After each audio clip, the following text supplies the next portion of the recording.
دا یو حقیقت دی چې په یو ټولنه کې د پوهنې وزارت یا په بل عبارت د معارف وزارت د یو سنگ بنیاد حیثیت لري. که تعلیمي تحصیلي ادارات دي او که علمي ادارات دي، د دې ټولو دپاره سنگ بنیاد هغه د معارف وزارت دی. که ماشوم بچی د کور راځي مدرسې ته او که ماشوم بچی د کور راځي مکتب ته، بیا چې کله دی 12 کاله دا سلسله دا سفر مخ ته وړي، په نتیجه کې بیا یو علمي هستی ځینې جوړېږي، یو باکماله شخص ځینې جوړېږي.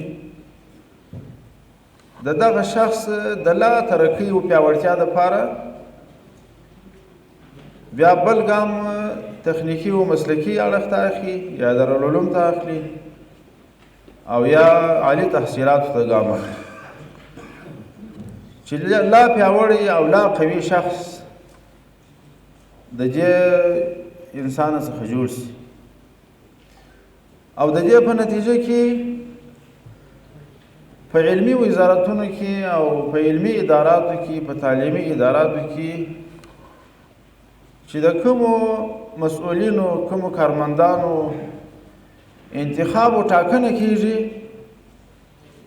انتخاب او ټاکنه او د دې اداراتو تشکیل هم د دغه وزارت د شاګرد څخه جوړ دي.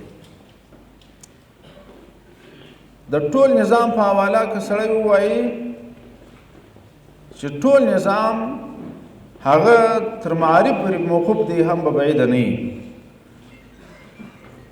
ځکه که مدرسه ده، که مکتب دی، که حجره ده، که مسجد دی، که کورسونه دي، که لیسې دي،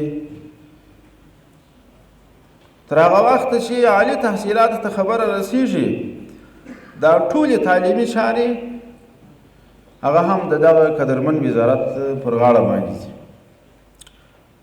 نو اهمیت د دې وزارت په هر لحاظ باندې ډېر دی. د یو اړخه خپله د معارف وزارت قدرمنه رهبري، بلکې ټول نظام د نظام مشرتابه دا مکلفیت لري چې د دغه مهم او اهم وزارت و هرې نکتې ته توجه ولري او د دې وزارت د تعلیمي او علمي چارو د پیاوړتیا دپاره ګام واخلي.